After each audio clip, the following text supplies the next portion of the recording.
Les amis, re-bienvenue sur la chaîne RNBO. Est-ce que je filme en ce moment?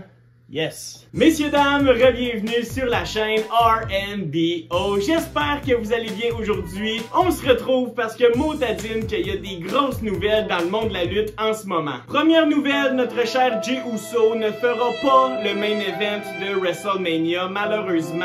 No. Les deux gagnants des Royal Rumble ne feront pas les main events. Une autre grosse nouvelle, c'est celle que le triple threat entre Seth Rollins, CM Punk et Roman Reigns va être le main event de la soirée 1 de WrestleMania.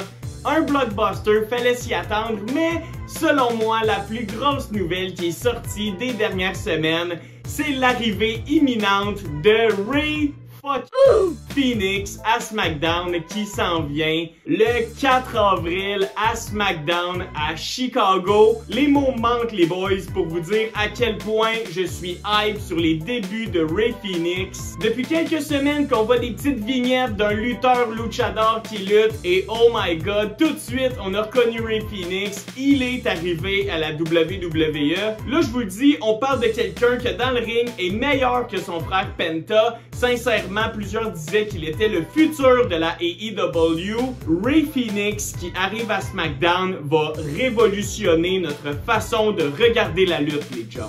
Rey Fénix s'est vraiment fait connaître en 2014 lors de sa signature avec son frère à la Lucha Underground. Ils sont restés là jusqu'en 2018. Rey Fénix, une pierre angulaire de la Lucha Underground, il s'est fait un nom là-bas tellement que en 2019, pour la création de la AEW, Rey Fénix et Penta font partie de l'écurie de Tony Khan.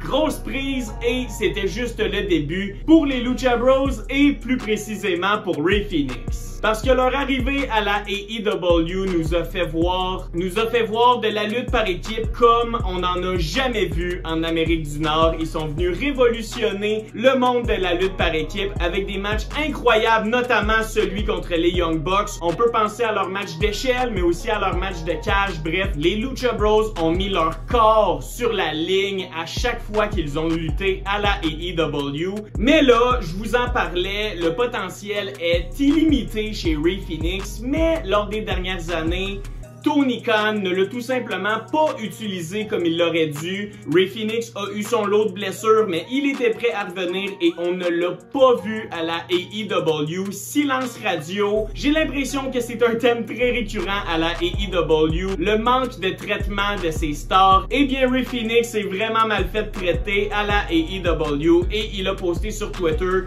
je vais avoir mon temps pour parler, vous allez tout comprendre. J'ai bien hâte de voir qu'est-ce qui se trame avec Rey Fénix. Donc, depuis des mois, voire des années, on crie à Tony Khan: s'il te plaît, laisse Rey Fénix partir, release-le, il a besoin de changement. Et ce changement-là arrive ce vendredi 4 avril à SmackDown. Il fait ses débuts à la WWE. Je vous en parlais, mais ça va venir shaker le monde de la WWE. J'ai tellement hâte de voir les débuts de Rey Fénix en action dans le ring. J'ai hâte de voir qu'est-ce qu'il va amener dans le ring, mais j'ai aussi hâte de voir qu'est-ce que la WWE a comme plan pour lui. Selon moi, son arrivée à SmackDown signifie plusieurs choses. Selon moi, on va voir Rey Fénix recevoir le traitement Penta, c'est-à-dire de lutter à chaque SmackDown, semaine après semaine, le hyper, le mousser, le mettre comme main event s'il faut et lui faire enchaîner les victoires. C'est ce qu'il faut pour lui,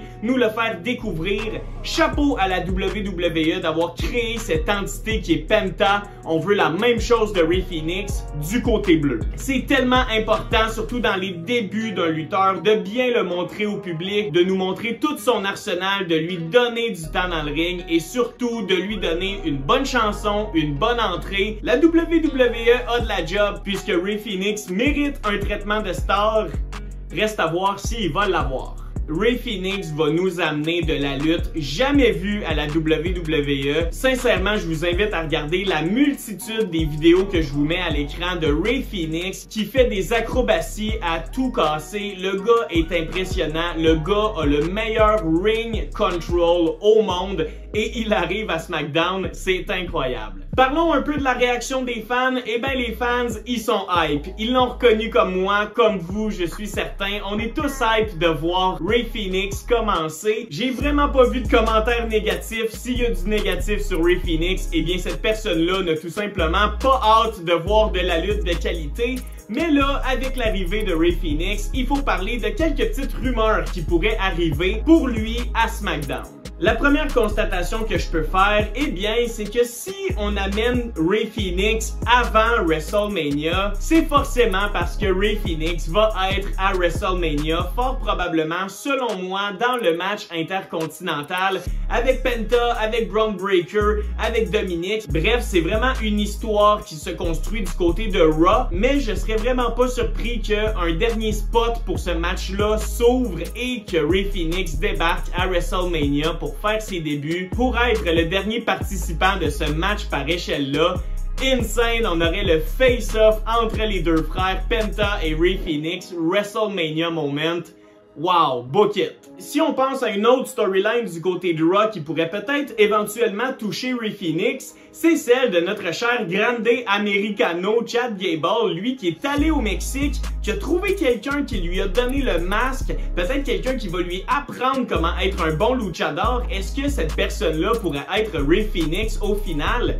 Bonne question. Sincèrement, il y a vraiment de potentiel. Chad Gable qui fait le travail de sa vie en ce moment. Let them cook. Je sais pas si c'est relié, mais peut-être Grande Americano sous l'aile de Rey Fénix. Et finalement, la plus grosse constatation qu'on peut faire, elle est évidente, c'est que à moyen ou long terme, on va revoir la meilleure équipe au monde, les Lucha Bros.